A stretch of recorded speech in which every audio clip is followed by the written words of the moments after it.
Coming up on this live Wednesday morning edition of Daily Iowan TV, Banter with Bruce. We get a sit-down interview with University President Bruce Harold.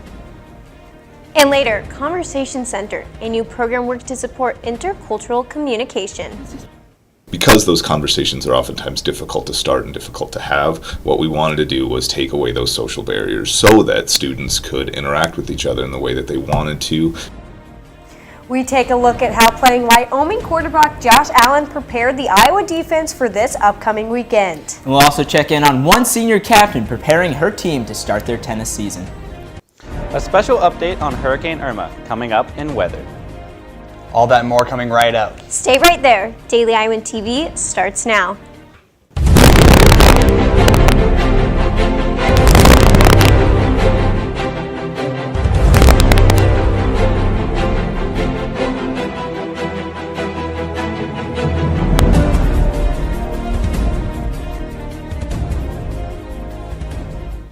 Good morning and thank you for tuning in to Daily Iowan TV. I'm Cole Johnson. And I'm Mackenzie Cooper. Attorney General Jeff Sessions announced yesterday that the immigration policy known as DACA would be repealed. Introduced back in 2012, the Deferred Action for Childhood Arrivals allowed for people who had arrived in the United States under the age of 16 to apply for both a 2-year work permit and amnesty toward deportation. The program will still be active for 6 months, giving Congress time to decide how to proceed. Stick with Daily Iowan TV later this week when we bring you more on Iowa's reaction. Yesterday, some business students at the UI arrived to their afternoon classes with a bit of a shock. Around noon yesterday, the Tippie College of Business canceled classes for the rest of the afternoon. In a series of tweets from the college, it was revealed that a sprinkler malfunctioned due to construction crews working in the building. The result was classroom flooding leading to electrical problems, forcing the building to close for safety precautions. The building reopened later yesterday afternoon. Right now it looks like only our computer lab and one of our classrooms was really substantially affected. So I think we will be able to hold classes tonight in other rooms. We just need to get a sense for what's happening with the computer systems right now. Classes in the Papa John Business Building should resume normally today. Bruce Harold is coming up on his second full year as president at the University of Iowa. Last school year, he came under fire for many issues surrounding funding and tuition on campus. The Daily Iowan had an exclusive interview with him yesterday to discuss his plans to tackle big issues facing students. I think there's something on the quality and the price, and that's a dynamic I think we've lost perspective on.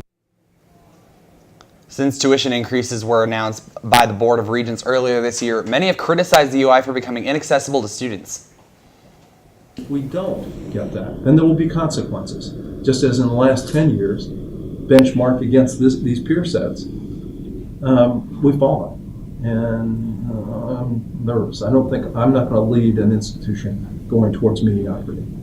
We are better than that. As tuition rises, many students have asked why such increases are necessary for the UI. Be sure to pick up today's copy of the Daily Iowan for more on this interview and check back with Daily Iowan TV later this week for more on Bruce Harold. Well, I know it's certainly starting to feel like fall. You know, it's cold in the mornings, a little bit warmer in the afternoons. Cole, what do you think? Yeah, definitely. This is my favorite time of year. I love that cold weather. But for more on that, let's toss it over to Joe in the weather studio. Joe, what's going on? That's right, guys. It's been pretty fall weather out there. Wednesday afternoon, we'll have partly cloudy skies in the mornings with cloudy skies during the afternoon and a slight chance of rain showers with a high of 68 degrees. As we move into the evening hours, we'll begin to see a little less clouds with the temperature dropping down to 48 degrees.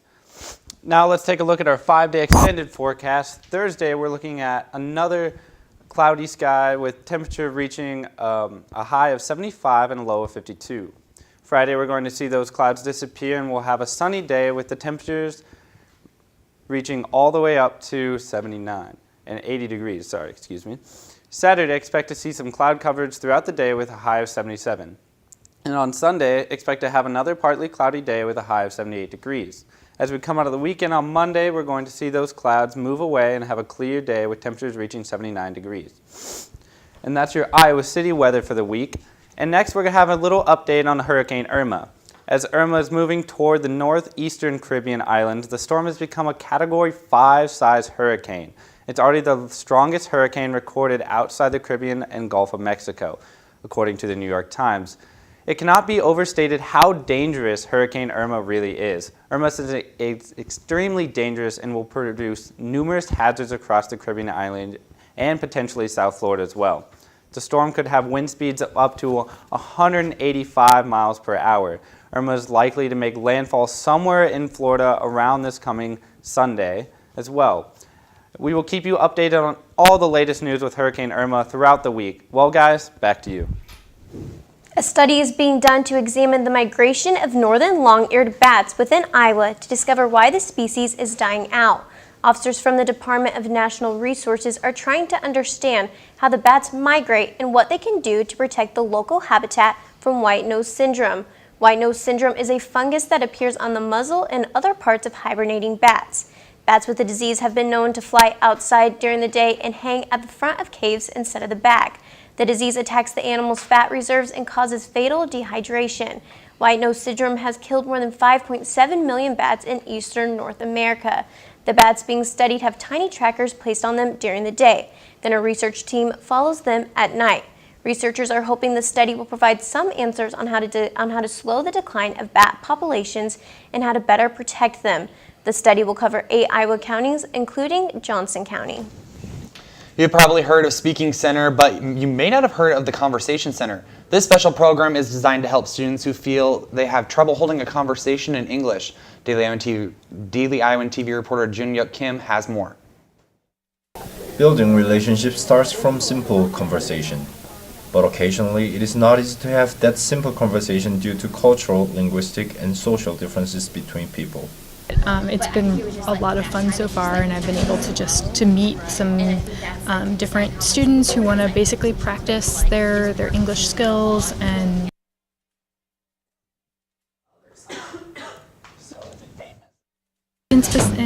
specifically, so it's been a lot of fun to get to. Conversation Center encourages students to get familiar with speaking English. Speaking Center may sound similar, but major difference is the content and manner of conversation. Speaking Center strengthens students' ability in speaking English for formal situations such as conference, presentation, and job interview, whereas Conversation Center focuses more on informal conversation about any topic. Many international students find it useful to learn English and U.S. culture, as population using this program is predominantly international students. Applying for Conversation Center service is simple, as you can just apply and confirm an appointment online. Then you just need to go out for a meeting. This also opens the door for any student from different background to come together and break cultural barrier and make connection to each other. To have. And so what we do is we run an entire program designed to encourage people to have conversations, especially conversations across difference. Reporting from English Philosophy Building, this is Junior Kim, Daily Iowan TV. Well, Cole, we're only 3 days away from the Iowa State game. Are you headed to Ames to watch the game? Yeah, I got my ticket. I'll be up in the Iowa section. I'm really excited to head back to Ames because I'm actually from the area, so that'll be great to go back home. Let's toss over to the sports studio for more on Iowa football. Guys? Thanks, guys. Well, only 3 more days until the start of Hawkeye football and the rivalry weekend. That's right, Lucy. And not only the football team takes on the Cyclones, but the women's volleyball team will also match up with Iowa State on Friday night here in Iowa City at Carver Hawkeye Arena. Both tough matchups, so we'll have to see who comes out with the wins. The football team definitely got extra preparation for Iowa State this past weekend while taking on Wyoming, but especially on the defensive side of the ball, as the Cowboys quarterback was one of the top quarterbacks the Hawks will face this season. Mary Kate Harrion has more.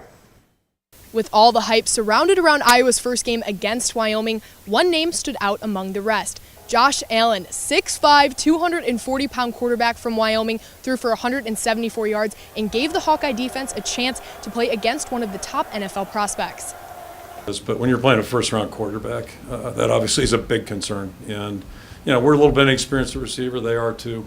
So that all equals out. But, you want to compare the two quarterbacks. It's night and day in terms of experience and, success that they've had at the college level. So, he's a tremendous quarterback and just has a good demeanor out there in the field. There are a lot of NFL folks here at the game today, and I think they were looking at him, not anybody on our team. So, it's just he's a really good player. I mean, I think anytime, if you're a competitor, if you're in any situation, you get to go up against someone who's really highly touted. Someone people respect, you respect. You gotta look forward to that challenge and that opportunity to test yourself. The quarterback prodigy ended the game 23 for 40 and threw for 0 touchdowns, but the top stat of the game came from Iowa's linebacking core, who helped stop Allen and ended the game with 37 total tackles. But the Hawkeye defense still ended the game impressed with Allen's tremendous talents. It was awesome. I mean, we knew he was a good quarterback coming in, and he, did some good things today, and we just tried to stay at him as much as we could with everything we had, and we came up on top. It was great. He's a tremendous athlete, and he's got a tremendous arm too. He made a lot of plays for him, extended stuff for him today, and he moved the ball for him. He was a really good quarterback. He had a strong arm. He can move and throw the ball, so I think he was really all that they said he was to be. So, it was fun, great challenge to go against the NFL top draft pick. So. He's a great athlete, a great quarterback, but we executed our game plan and we came out and competed.